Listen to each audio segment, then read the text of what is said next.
이 이야기는 한 기자의 질문에서 시작됩니다. 고래가 이 회장님 정규 고등교육도 받지 않았는데 정말 대기업을 이끌 수 있습니까? 순간 기자실이 얼어붙었습니다. 그때 젊은 이병철은 대구 삼성상회의 낡은 장부와 어머니의 말을 떠올렸다고 합니다. 공부는 부족해도 사람의 마음을 알아야 한다. 그게 신용의 시작이다. 그는 조용히 대답했습니다. 그래서 제가 할 수 있습니다. 나는 현장에서 고생하는 사람들의 마음을 압니다. 착한 사람이 왜 손해만 보는지도 너무 잘 압니다. 그 말 한마디로 기자실이 다시 술렁였죠.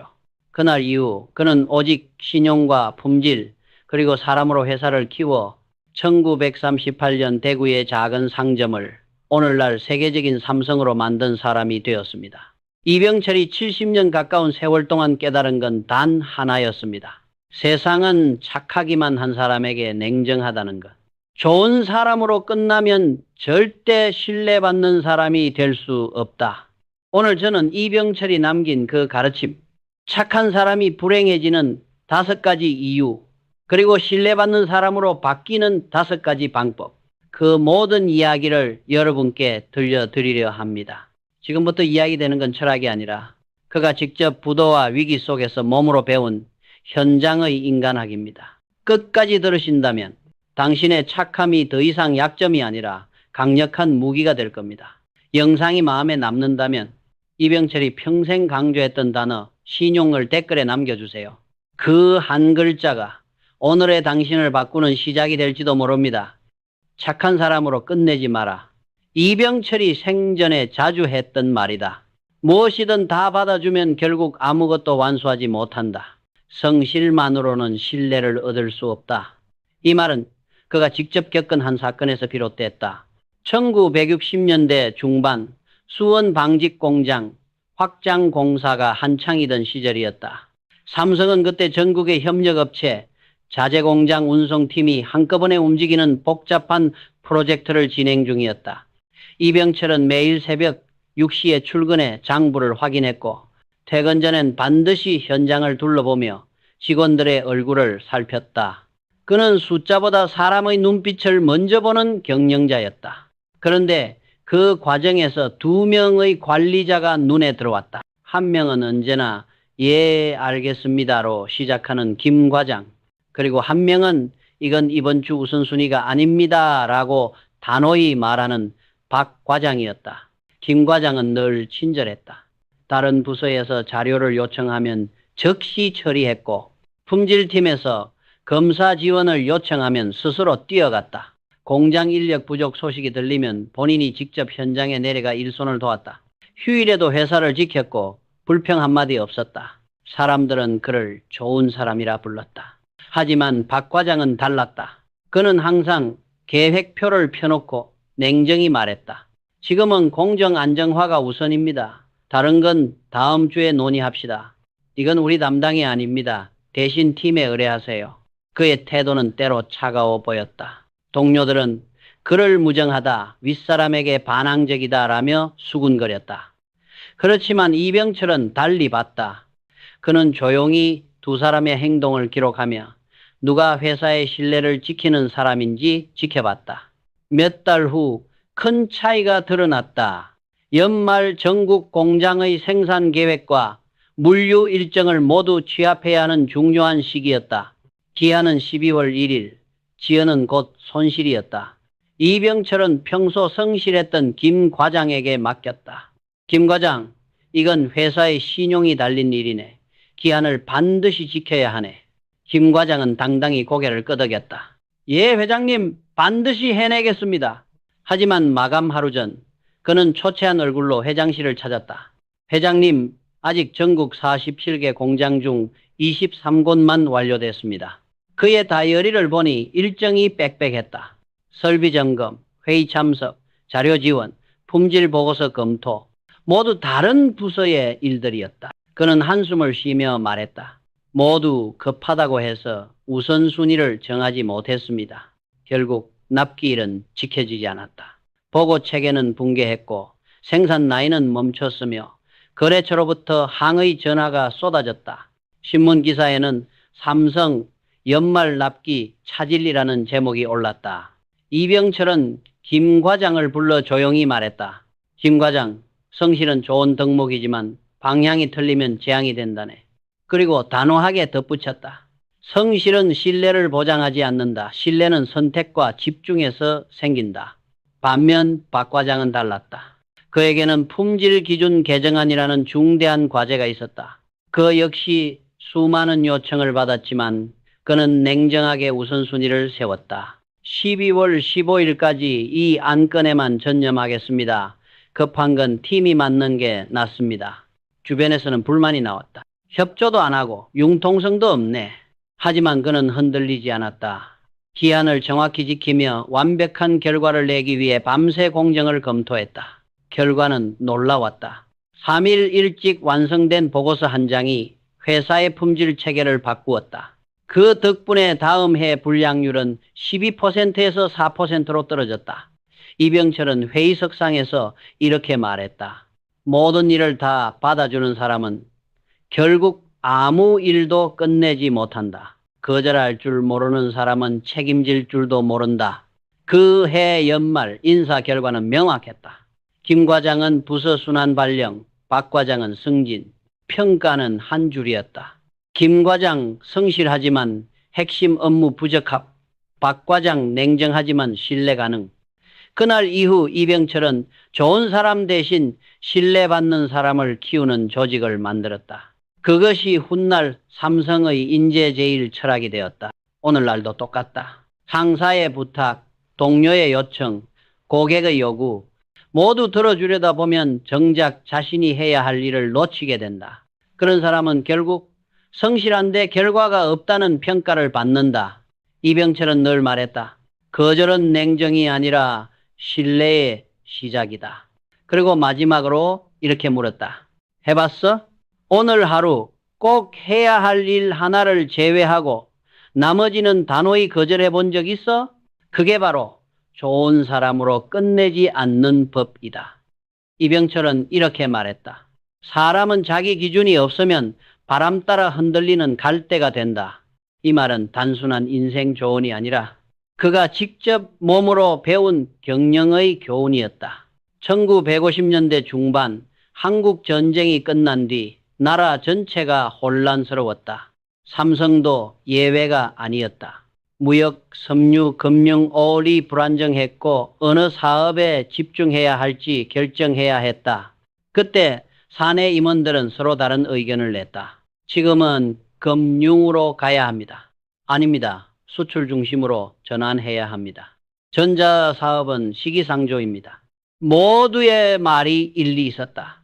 하지만 문제는 누구 하나 자기 기준으로 말하지 않았다는 것이다.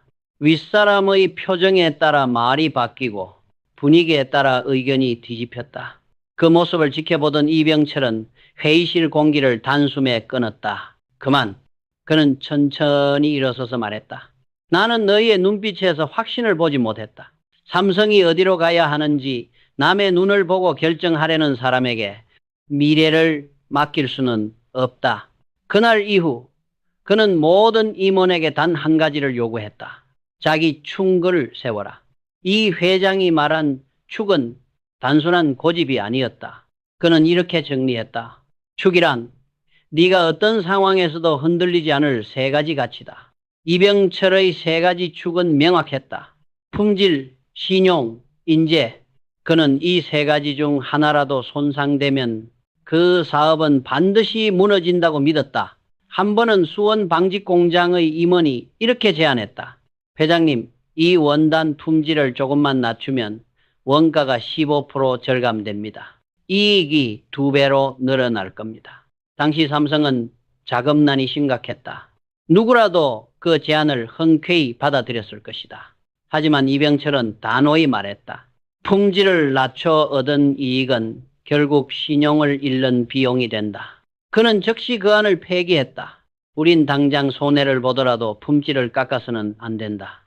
그 결정을 들은 임원들은 의아해했다. 이익을 포기하다니 너무 완고한 것 아닙니까?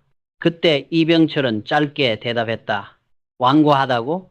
완고한 기준이 없는 기업이 망하는 걸 나는 너무 많이 봤다. 그 후 몇 년이 지나 삼성은 그 품질 신뢰 덕분에 일본, 동남아, 중동 등지에서 독점 계약을 따냈다.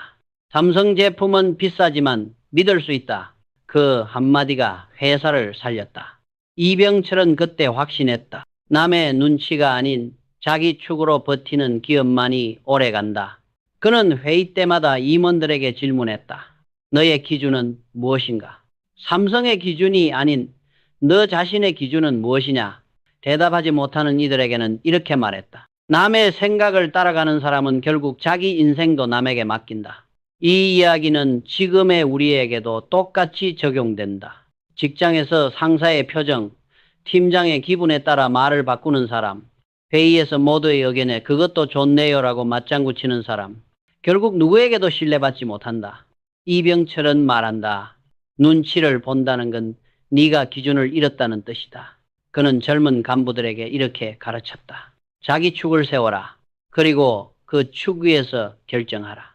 누군가가 싫어하더라도 그 결정이 옳다면 결과로 증명하면 된다. 그는 끝까지 자신이 정한 축을 바꾸지 않았다. 심지어 주변에서 전자산업은 무리입니다라고 말하던 시절에도 그는 품질과 인재의 축을 믿고 반도체에 투자했다. 그 결단이 훗날 대한민국 산업 지도를 바꾸었다. 이병철은 말했다. 모두에게 좋은 사람은 될 수 있어도 모두에게 존경받을 수는 없다. 축이 없는 사람은 잠시 사랑받지만 오래 남지 않는다. 그는 늘 임원들에게 이런 질문을 던졌다. 해봤어? 누구의 눈치도 보지 않고 오직 네 기준으로 결정을 내려본 적 있어? 이병철은 이렇게 말했다. 사람을 잘못 보면 회사를 잃고 인생을 잃는다.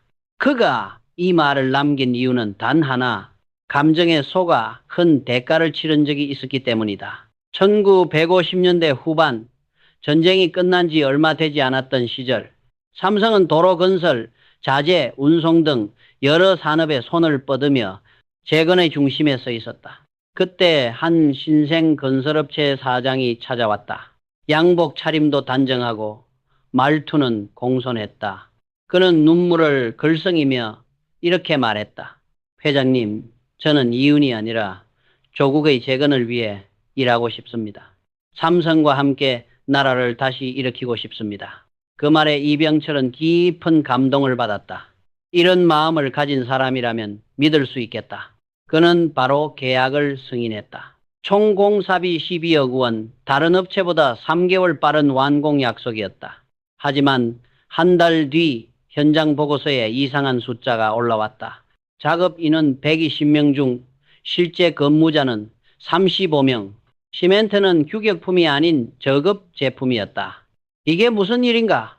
이병철은 직접 현장으로 내려갔다. 작업장은 텅 비어 있었다. 공사비를 아끼기 위해 자재를 빼돌리고 임금은 미지급된 채였다. 사장을 불러 묻자 그는 고개를 숙이며 말했다.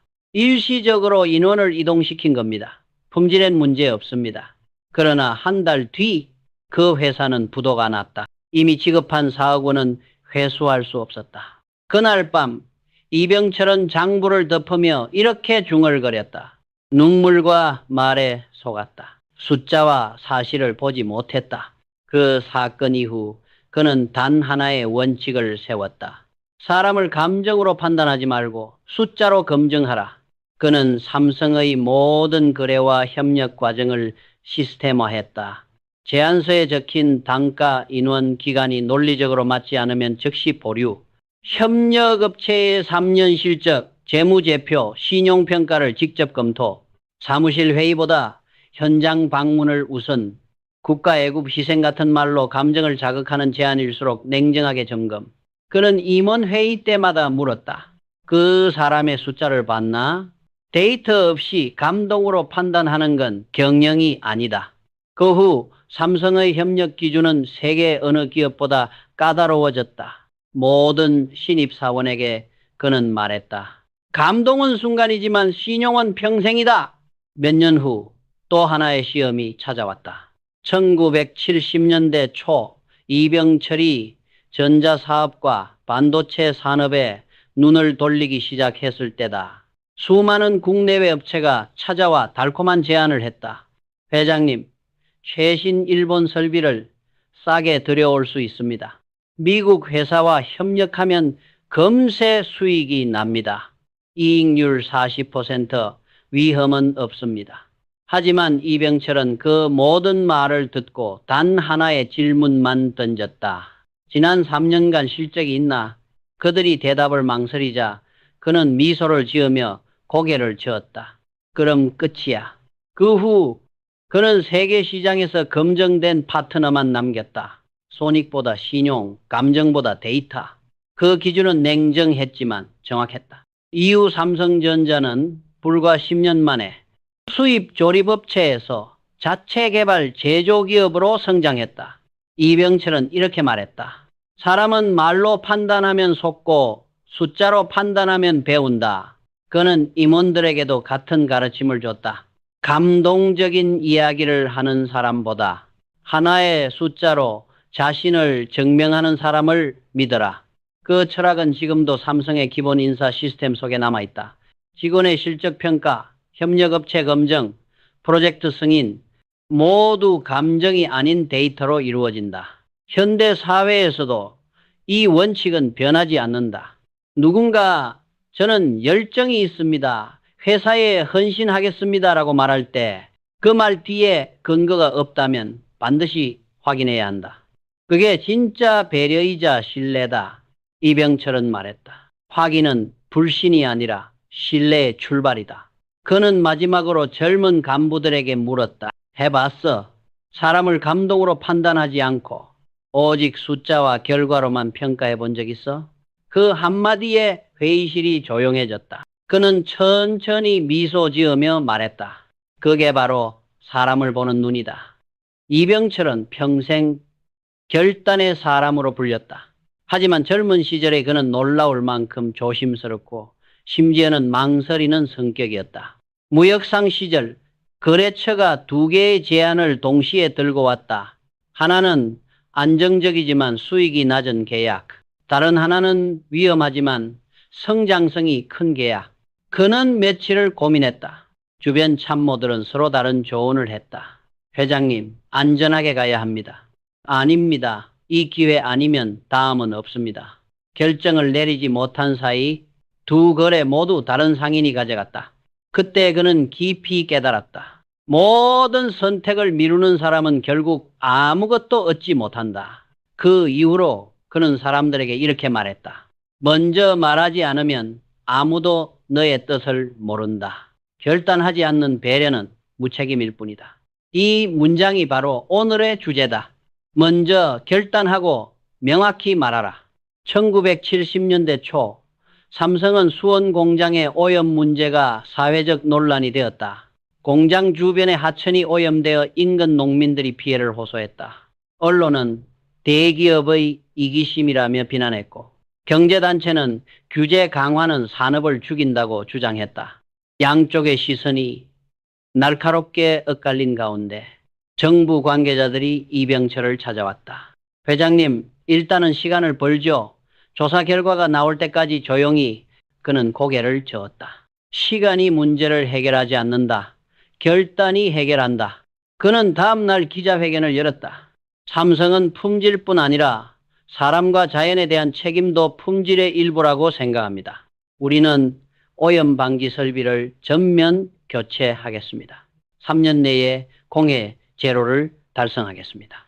기자들이 술렁였다. 그 설비 비용만 300억 원이 넘는다고 들었습니다. 그는 단호하게 대답했다. 삼성의 신용은 그보다 비싸다. 이 결단으로 삼성은 막대한 손해를 봤지만 그 해 수원 시민들이 보낸 감사 편지 수천 통이 본사로 쏟아졌다. 그는 그 편지 묶음을 사무실에 두고 이렇게 말했다. 사람의 신뢰는 광고가 아니라 결단으로 얻는다. 이 사건 이후 그는 조직 내에서도 명확한 언어를 강조했다. 애매한 보고서는 시간 낭비다. 할 건지 안 할 건지, 가능한지 불가능한지 결론부터 말해라. 그는 회의 때마다 보고서를 던지며 말했다. 검토하겠습니다라는 말은 아무 의미가 없다.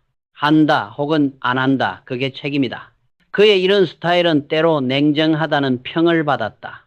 하지만 시간이 지나면서 사람들은 깨달았다. 이병철이 말한 명확한 말은 명확한 책임의 시작이었다. 한 번은 삼성전자가 일본의 기술 파트너와 공동 프로젝트를 진행하던 때였다. 상대 측에서 일정 연기를 요청했다. 부품 납기를 20일만 늦춰주십시오. 품질에 자신이 없습니다. 다른 임원들은 협력 관계니까 이해해줘야죠 라고 했다. 하지만 이병철은 조용히 말했다. 품질에 자신이 없다면 왜 계약을 했지? 품질이 부족하면 개선하고 납기가 늦으면 사과해야지. 그 둘을 동시에 얻을 수는 없다. 그는 즉시 협상을 중단시켰다. 그 결단 덕분에 삼성은 자체 기술 개발의 필요성을 절감했고 그 다음 해외 국내 최초로 TV 브라운관 자립 생산을 이루어냈다. 그는 이렇게 말했다. 결단은 손해처럼 보이지만 결국 신용과 실력을 남긴다. 현대의 직장에서도 마찬가지다. 회의에서 이건 좀 더 검토해 보겠습니다 라는 말. 그건 배려가 아니라 책임 회피의 표현이다. 이병철은 말했다. 결정을 미루는 사람은 책임을 피하는 사람이다. 명확하게 말하고 책임을 져라. 그게 신뢰의 시작이다. 그리고 늘 마지막에 던지던 질문. 해봤어? 눈치 보지 않고 네 판단으로 결정을 내려본 적 있어? 그 질문에 아무도 쉽게 대답하지 못했다. 하지만 그 침묵 속에서 많은 이들이 리더로 성장했다. 이병철은 늘 따뜻한 리더로 알려져 있었다. 하지만 그를 진짜로 아는 사람들은 말한다. 그의 온화함 속엔 단호함이 숨어 있었다. 이 이야기는 바로 그 단호함에서 시작된다. 1960년대 중반 삼성의 한 간부가 회장실을 찾았다. 회장님, 자녀 학자금이 급해서 조금만 도와주십시오. 그는 진심으로 곤란한 상황이었다. 이병철은 지갑에서 돈을 꺼내 조용히 내밀며 말했다. 이건 급한 불을 끄는 돈이야. 하지만 다시는 이런 일이 없게 스스로 길을 찾아야 한다. 그 간부는 눈물로 감사했다. 평생 잊지 않겠습니다. 하지만 6개월 뒤 그는 다시 찾아왔다. 이번에는 부모님 병원비가 급하다는 이유였다. 이번에도 회장은 조용히 말했다. 그때 빌려준 돈은 다 갚았나? 아직 조금 남았습니다. 그럼 이번 일은 스스로 해결해 보게. 사람은 도와주는 만큼 약해진다. 그는 냉정해 보였지만 그날 밤 일기장에 이렇게 썼다. 도와주는 것도 한계가 있어야 한다. 무조건적인 온정은 상대를 망친다. 그의 철학은 분명했다. 은혜를 베풀되 선을 그어라. 도와주는 건 미덕이지만 선생을 걷지 않으면 은혜가 의무로 변하고 감사가 당연함으로 변한다. 삼성 창립 초기에 그는 직원 복지를 위해 사택을 지어줬다. 처음엔 모두가 감사했지만 시간이 지나자 일부 직원들이 불평을 하기 시작했다. 왜 우리 쪽은 수원이 아니라 서울 쪽입니까? 이 조건은 불공평합니다. 그는 그때 큰 충격을 받았다. 사람은 너무 많은 걸 받으면 감사를 잃는다. 그는 즉시 제도를 바꿨다. 사택 지원은 유지하되 자기 노력에 따른 차등제를 도입했다.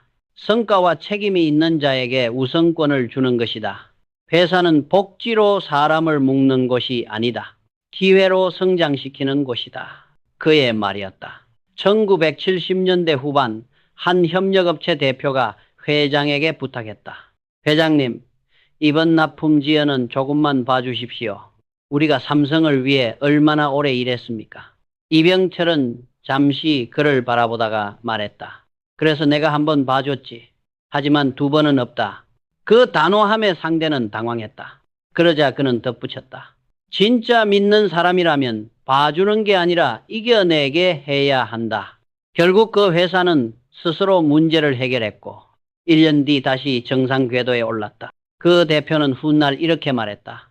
그때 회장님이 봐주셨다면 우리 회사는 망했을 겁니다. 이병철의 경영 노트에는 이런 문장이 적혀 있었다. 무조건적인 온정은 나약함을 낳고 단호한 배려가 진짜 사람을 만든다. 그는 늘 직원들에게 경계시켰다.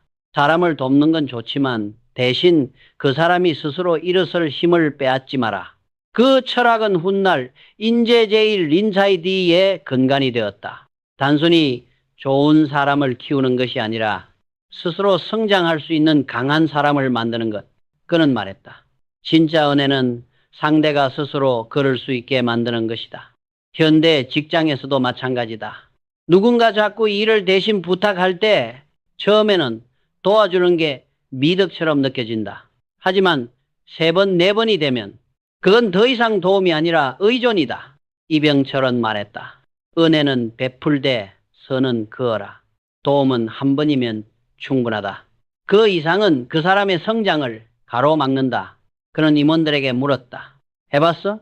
누군가를 진짜로 돕기 위해 냉정하게 이제 스스로 해보라고 말한 적 있어? 그 질문에 모두가 고개를 숙였다.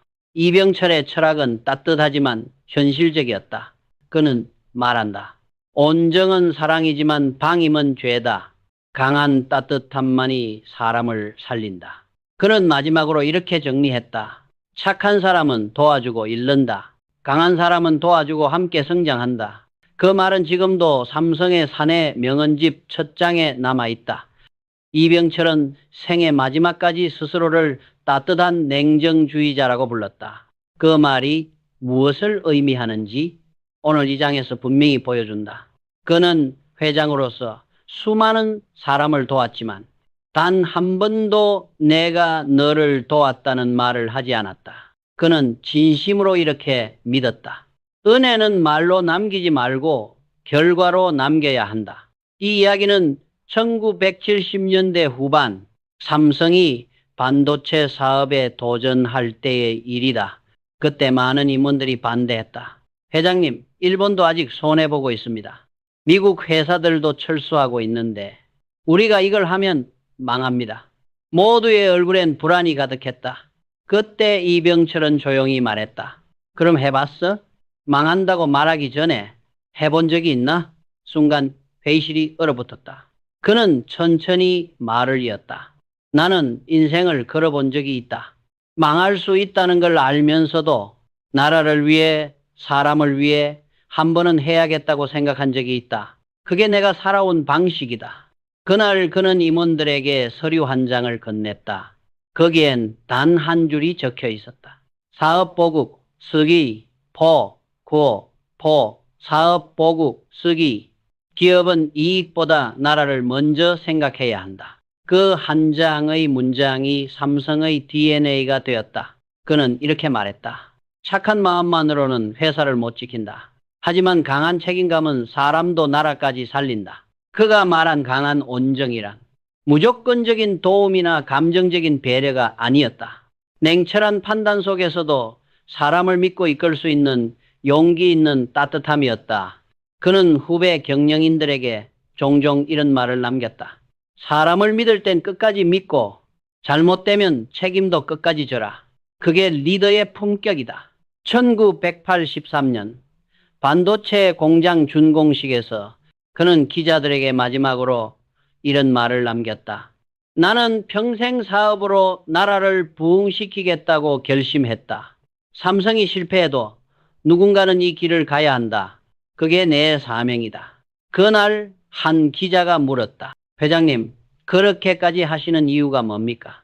그는 잠시 하늘을 바라보다가 조용히 이렇게 말했다. 나는 성공보다 존경을 원한다. 부자가 되는 건 쉽다. 하지만 사람을 살리는 기업이 되는 건 어렵다. 그 대답이 끝나자 수많은 젊은 엔지니어들이 눈시울을 붉혔다. 그들이 느낀 건 단순한 감동이 아니라 책임지는 리더의 진짜 온기였다. 이병철의 마지막 일기장에는 이런 구절이 남아 있었다. 착한 사람은 남을 도와 기뻐하지만 강한 사람은 남을 키워 기쁘다. 내 인생은 후자였다. 그는 마지막 순간까지 자신의 삶을 강한 온정의 실험이라 불렀다. 그에게 따뜻함은 감정이 아니라 의지였고 온정은 눈물이 아니라 결단이었다.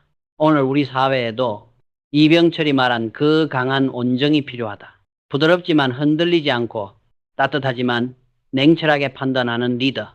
그는 생전에 이런 말을 자주 했다. 회사는 결국 사람의 집이다.